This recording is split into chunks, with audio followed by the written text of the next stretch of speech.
Hello and welcome to BYJU'S IAS. Let's take up the analysis of today's The Hindu newspaper. Senior officials of the Indian Council of Medical Research have said that it would take at least 2 more years to develop a vaccine against COVID-19. So in this context, let's understand what is a vaccine and what are the different approaches that are used in the development of a vaccine. See, a vaccine is essentially a biological preparation which provides us with immunity against certain type of infectious diseases that can be caused by bacteria, virus, etc.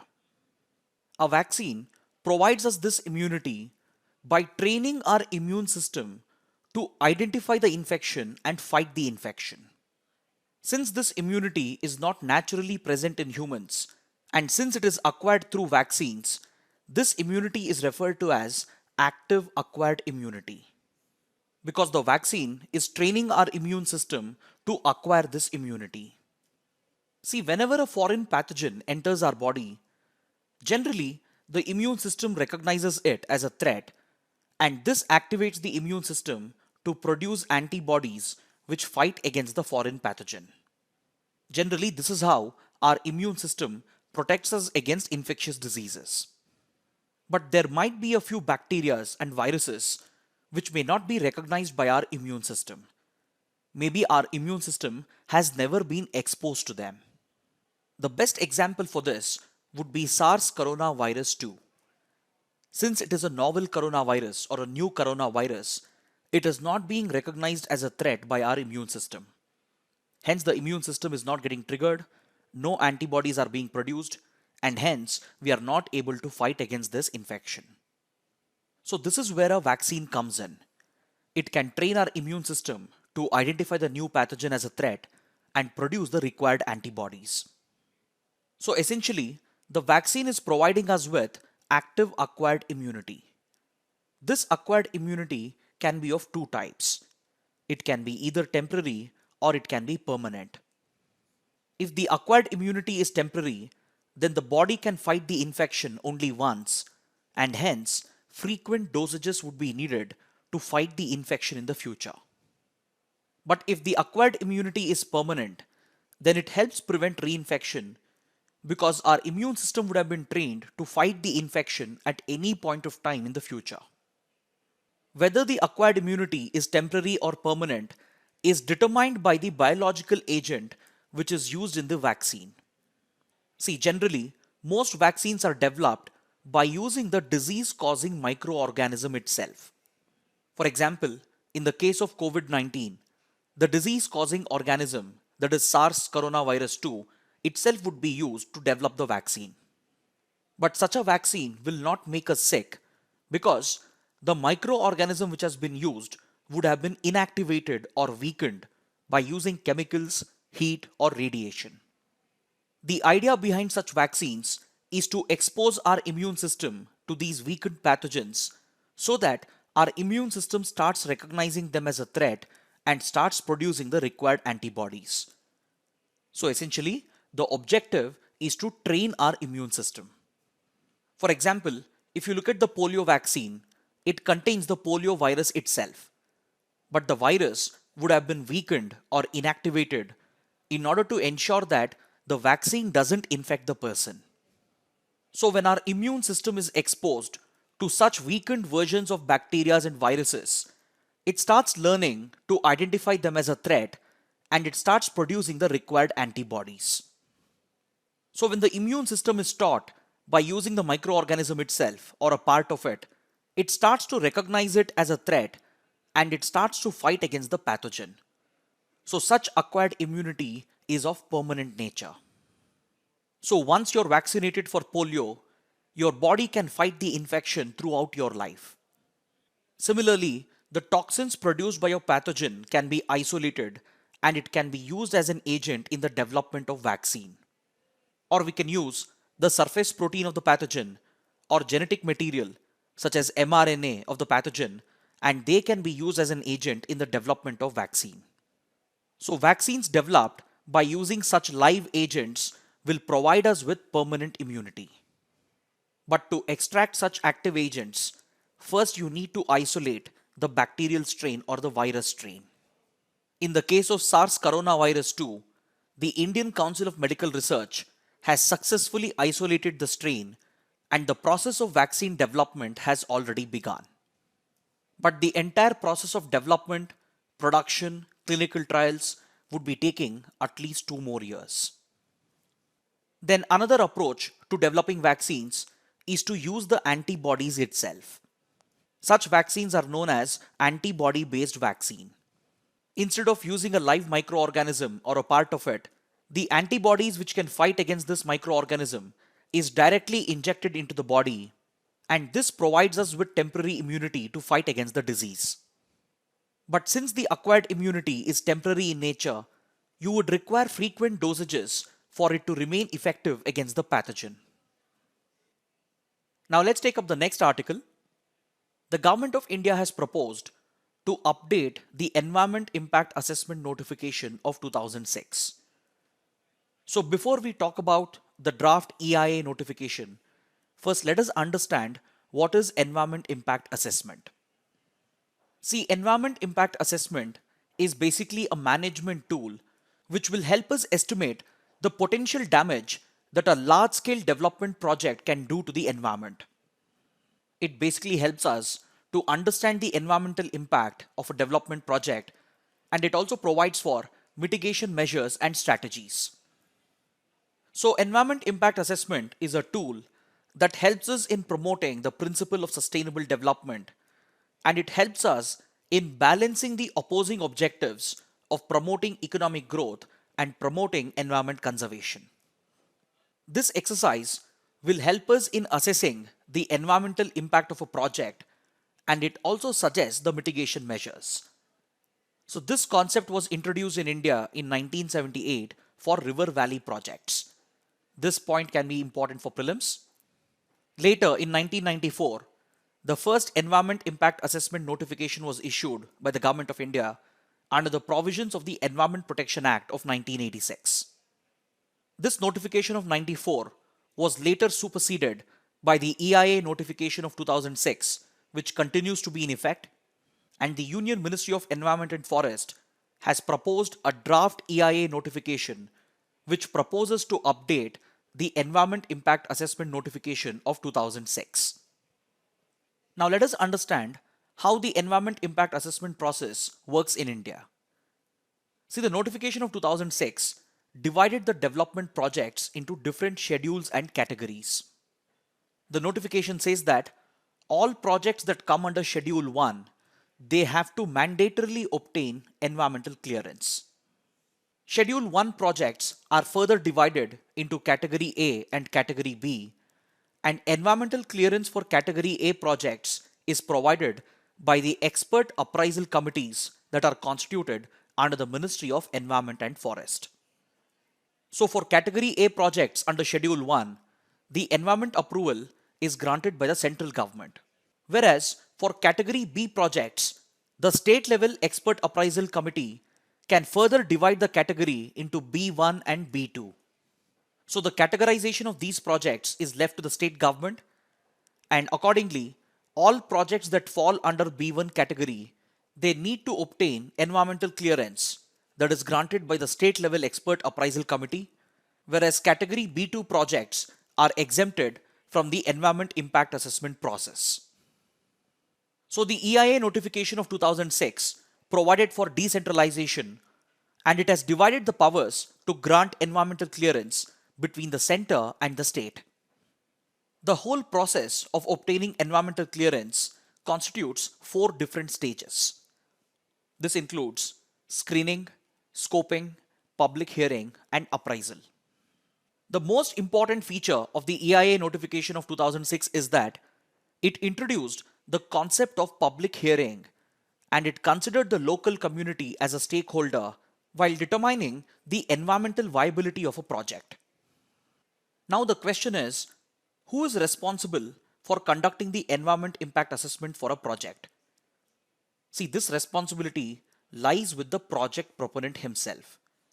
The project proponent is responsible for conducting the environment impact assessment. For this purpose, he can seek the help of consultants, institutions such as the National Environmental Engineering Research Institute, the Energy Research Institute, and even private consultants such as Ernst & Young, they provide these services. So the project proponent needs to hire these consultants and prepare the EIA report. This Environment Impact Assessment report has to be submitted by the project proponent to the central or the state appraisal committees depending on the categorization of the project.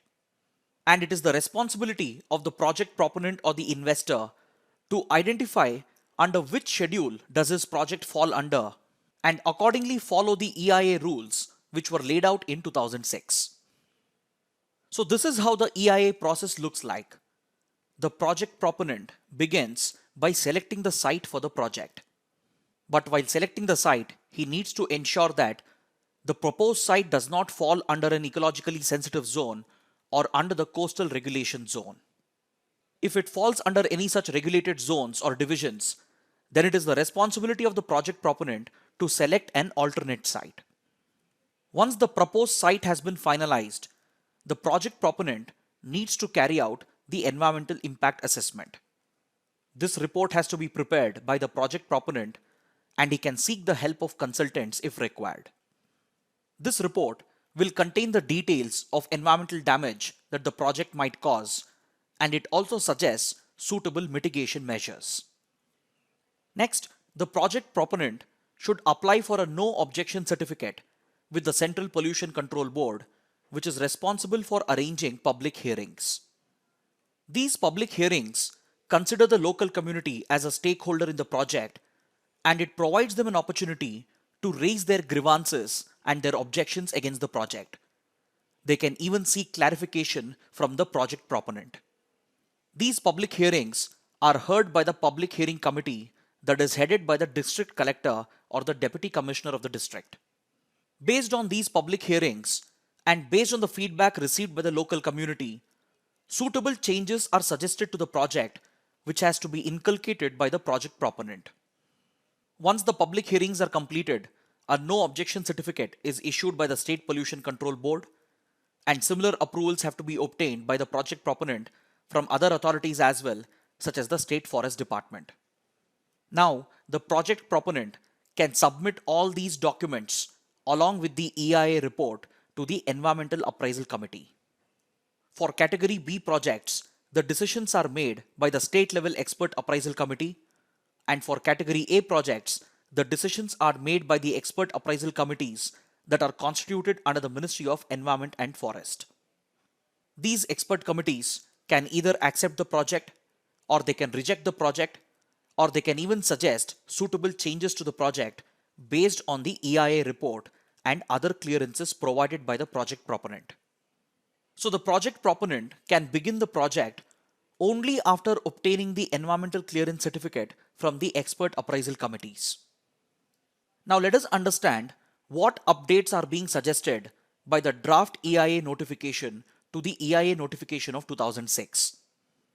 See, under the existing rules, the local community should be given a minimum time of 30 days to respond. The draft notification proposes to bring down this time period to just 25 days. So this will reduce the time available for the local community to respond and bring up their objections against the project. Then under the current rules, the entire process of public hearing has to be completed within 45 days. The draft notification proposes to bring down this time period to 40 days. So the main objective of the draft notification is to speed up the environmental clearance process by cutting down on the time that is available for public hearings. So this will help speed up the execution of projects, which is good for growth. But by reducing the time available for public hearings, it affects the ability of the local community to raise its objections against the project. Now let's take up an editorial from page number 10 that deals with the topic of road safety. See, India holds the notorious tag of being one of the most accident-prone countries in the world.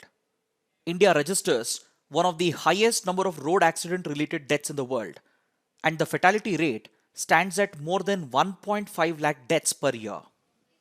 There are a number of factors which contribute to India's poor performance with regard to road safety. This includes poor quality roads that have been designed unscientifically, the lack of lighting and signage boards, which contributes to most of the accidents during night times, weak enforcement of traffic laws and traffic regulations by the authorities, and finally, rash and negligent driving by drivers. Because interestingly, most road users in India, they prioritize faster commute over their own personal safety. So as a result of all these factors, India witnesses one of the highest number of road accidents in the world, and it also registers the highest fatality rate.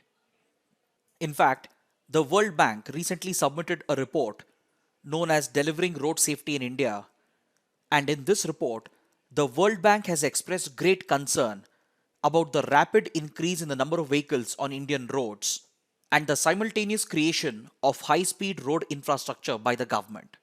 Because in a country where enforcement is weak and where rash and negligent driving is the norm, these two can be a deadly combination. The rapid motorization of Indian roads, along with the creation of high-speed road infrastructure, is bound to increase the number of road accidents. So, in order to bring down road accidents and promote road safety, the Indian government recently amended the Motor Vehicles Act. This amended legislation has provided for stricter regulation and higher penalties in order to establish a deterrence against those who violate traffic laws and those who indulge in rash and negligent driving. According to data made available by the Government of India, the amended Motor Vehicles Act has already started to have its deterrent impact, and this has led to a reduction in accidents in a number of states. This is definitely an encouraging sign, but this alone won't be sufficient to reduce road accidents, considering that more and more vehicles are being added to Indian roads. The interesting point is that we as a society tend to fear and tend to panic over incidents such as coronavirus outbreak, terror attacks, etc. But we hardly care about road accidents, which is killing more than 1.5 lakh people every year. Yes, these incidents also cause a few deaths, but we do not pay the same attention to road safety as we do to these incidents. If the society and the government can respond to such incidents immediately, and if they can deploy all their resources against these incidents, then why not do the same for road safety as well? So the editorial says that if we have to promote road safety and bring down the number of road accidents, amending one legislation alone won't be sufficient.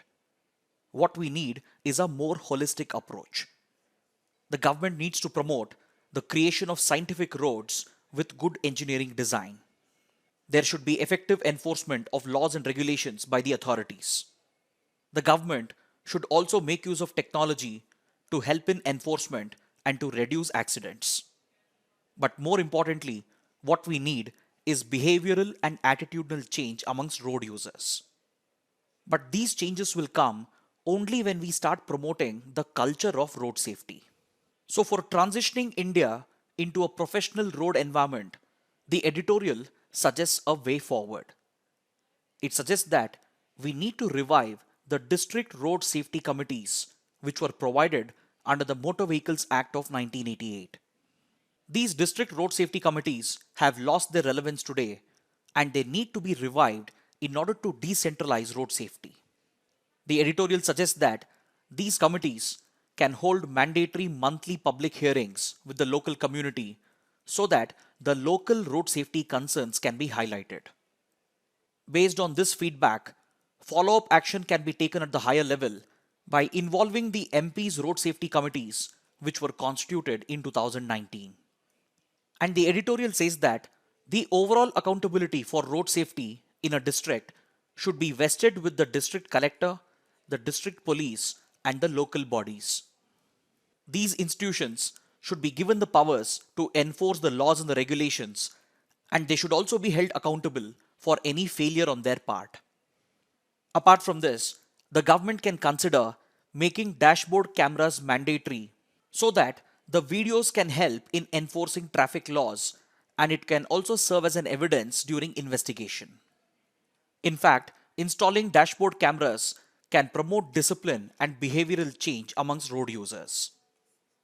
And finally, the government should provide for quality trauma care at the district level in order to treat the injured, and this will also help in ensuring that there are no preventable deaths. The editorial concludes by saying that these holistic measures are needed in order to promote road safety and bring down the number of road accidents in India. Now let's take up an article from page number 14, which analyzes the recent crash in oil prices. See, on the 9th of March, global oil prices crashed to a historic low, and it triggered an unprecedented collapse of stock markets around the world. Stock markets in the United States, in Europe, in India, China, South Korea and Japan, they have collapsed just like they did during the 2008-2009 financial crisis. So this collapse of stock markets has triggered fears that the global economy is headed towards a long-term recession. One of the primary reasons behind this stock market collapse is the drastic decline in global oil prices. And this volatility in the global oil markets is based on these two factors. The fluctuating demand for oil has created volatility in oil prices. A few weeks back, tensions between US and Iran led to a significant increase in oil prices. But now, the outbreak of coronavirus has disrupted industrial production around the world, and this has led to a drastic fall in the demand for oil. So when demand reduces drastically, the prices are also expected to drop, provided if the supply remains the same level. But during such situations, if the supply is also brought down in line with the reduction in demand, then the prices can be stabilized. So to manage the supply of oil, that is oil production, and subsequently the prices, there is an intergovernmental organization known as OPEC. OPEC stands for Organization of the Petroleum Exporting Countries. It was established in 1960 by Saudi Arabia, Iran, Iraq, Kuwait, and Venezuela. It is headquartered in Vienna, Austria, and today it has 13 members. So this intergovernmental organization functions like a cartel, and it sets a production limit for its 13 members in order to control the supply of oil so that the prices can be regulated. So this organization is responsible for determining the production of its 13 members. Through this, it manages the demand-supply equation, and it will help in fixing oil prices at such a level which would bring maximum benefits to its 13 member countries. So since 1960, OPEC has been playing this role, and post 2014, it led to the formation of an informal grouping known as OPEC Plus. Because in 2014, oil prices had crashed, and other major oil producing countries such as Russia, they felt the need to interact with OPEC so that production could be controlled and suitable prices could be fixed. So OPEC Plus includes the 13 members of OPEC and Russia and a few other oil producing countries. So with the formation of OPEC Plus, we had two of the world's largest oil producers, that is Russia and Saudi Arabia, under a single organization. So these two countries struck a deal under OPEC Plus, and they deliberately decided to keep production lower for the coming years in order to realize higher prices. So between 2016 and 2019, oil prices were kept relatively higher due to the production limits that both the countries had agreed to under this deal. This arrangement was working well for both the countries before it was disrupted by the outbreak of coronavirus. So as industrial production and demand for oil kept falling, the OPEC Plus countries called for an emergency meeting last week. During this meeting, Saudi Arabia demanded that Russia has to cut its production in order to reduce supply in the oil market so that the oil prices could be stabilized. But Russia rejected this demand of Saudi Arabia, and this conflict between the two countries led Saudi Arabia to announce that it is going to increase production deliberately even though oil prices are falling. But in order to understand why Saudi Arabia would take such a decision, which would lead to a further reduction in oil prices, we need to first understand the geopolitics behind this decision. See, traditionally, Saudi Arabia has always held the dominant position in the oil world. But of late, this dominant position of Saudi Arabia is being challenged by Russia and the United States.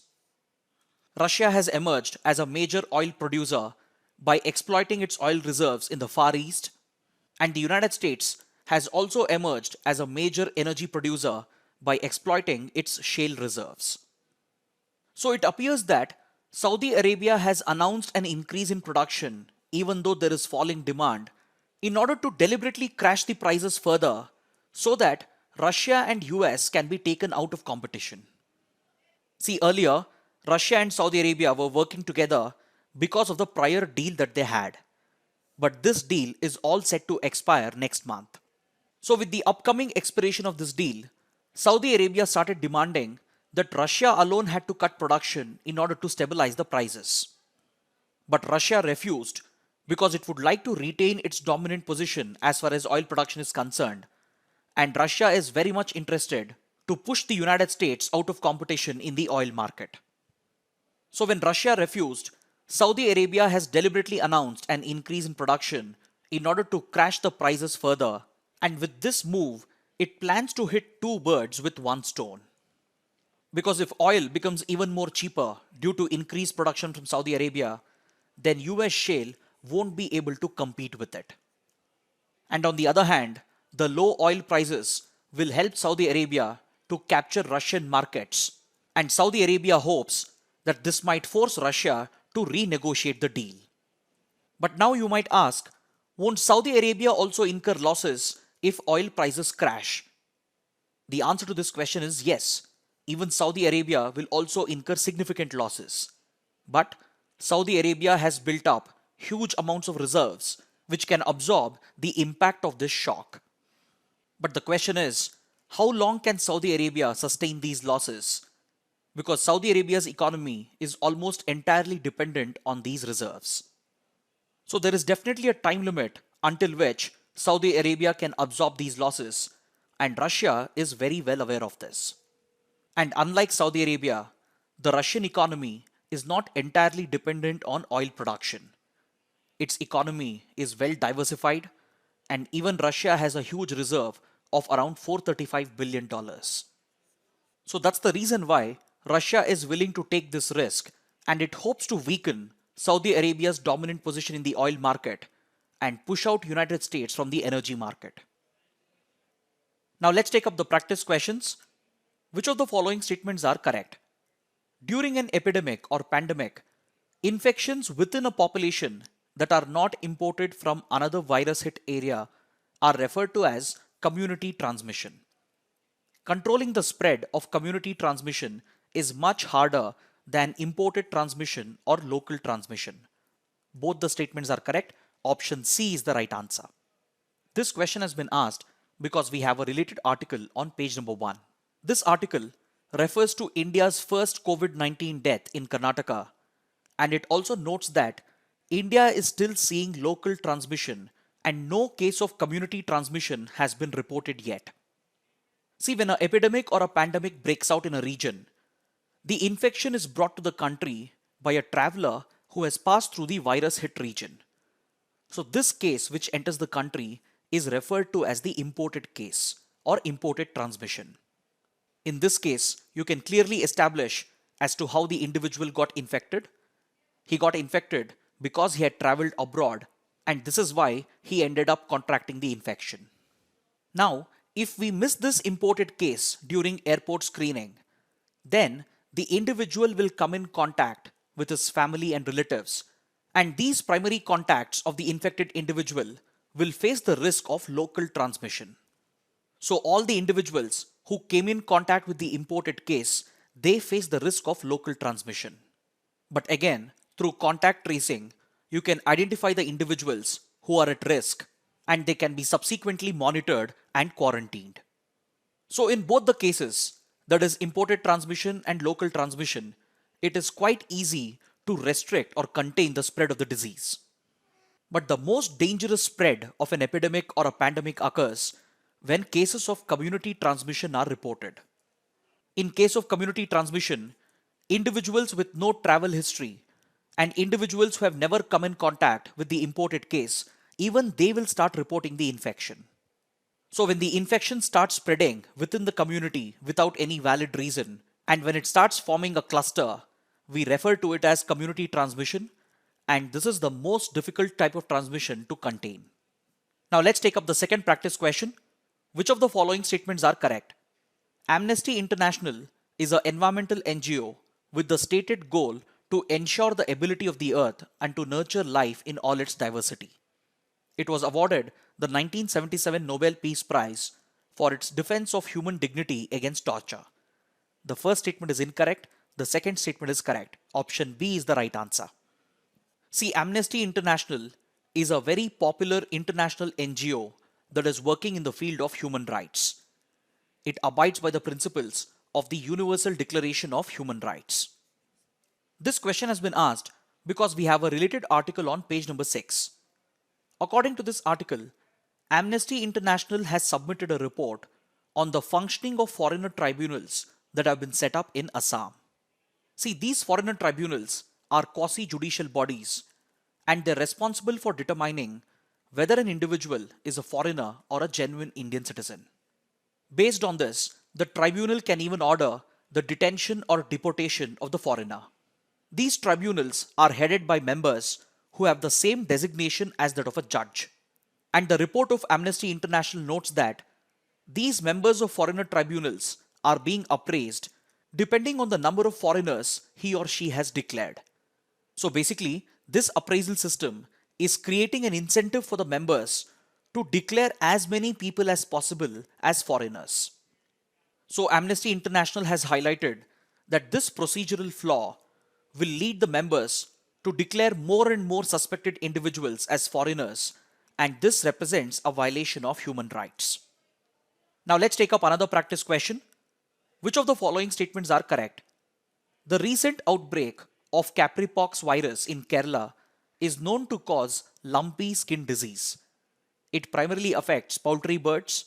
It is a zoonotic disease and affects humans as well. Amongst the given statements, only the first statement is correct, so option A is the right answer. See, the capripox virus refers to a genus of viruses that includes the sheeppox virus, goatpox virus, and the lumpy skin disease virus. Obviously, the sheeppox virus affects only sheeps, goatpox virus affects only the goats, whereas the lumpy skin disease virus affects only cattle. So it primarily affects cows and buffaloes and not poultry birds. So this outbreak has been recently reported in Kerala and it can even affect milk production. And also remember that capripox viruses are not zoonotic in nature. They cannot affect human beings. This question has been asked because according to this article on page number 8, Kerala has reported an outbreak of avian influenza and as well as an outbreak of lumpy skin disease. Now let's take up the next practice question. Which of the following statements are correct? The Draft Information Technology Intermediaries Guidelines Amendment Rules 2018 proposes to prohibit a new category of information, that is content which threatens public health or safety. In such cases, it mandates the intermediaries to provide assistance to any government agency within 72 hours and enable tracing of the originator of the information on their platform. See, the IT rules of 2011 provides for the regulation of content that is hosted on intermediary platforms such as social media platforms. So the content hosted by intermediaries such as WhatsApp, Facebook, Twitter, etc., they are regulated under these IT rules.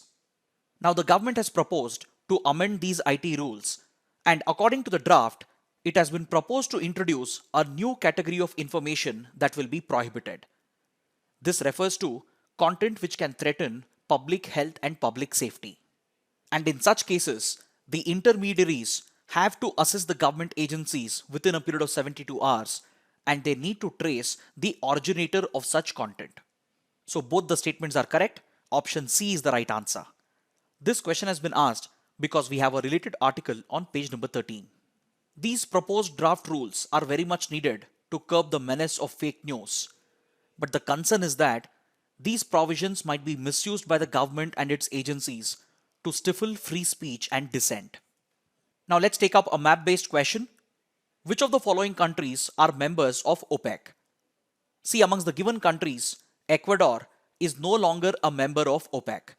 Apart from that, all the other four, they continue to be a part of OPEC. So the correct answer is option B, 1, 2, 3, 4 only. Please look at this map. Until recently, OPEC had 14 members. This included Ecuador, Venezuela, Equatorial Guinea, Gabon, Angola, Republic of Congo, Nigeria, Algeria, Libya, Iran, Iraq, Saudi Arabia, Kuwait, and United Arab Emirates. But recently, on the 1st of Jan 2020, Ecuador has quit the grouping. So right now, OPEC has only 13 members. Now let's take up a practice question from the 2017 prelims paper. Consider the following pairs. Basically, we are supposed to check whether traditions and communities have been correctly matched. The first one is the Chaliha Sahib festival, which is celebrated by the Sindhi community. This is a correct match. Next, we have Nanda Raj Jatyatra, and it has been matched with Gonds.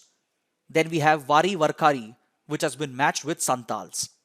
Both 2 and 3 are incorrectly matched because the Nanda Raj Jatyatra is celebrated by the Garhwali Kumaoni people of Uttarakhand, and Vari Varkari is celebrated by the Marathas of Maharashtra. So option A is the correct answer. Finally, let's take up a couple of mains practice questions. The first question, discuss the ways in which vaccines are developed with suitable examples. The second question, environment impact assessment is seen as a measure to protect the environment from the impact of large-scale projects. Analyze the impact of the draft EIA notification that proposes to be an update to the EIA of 2006.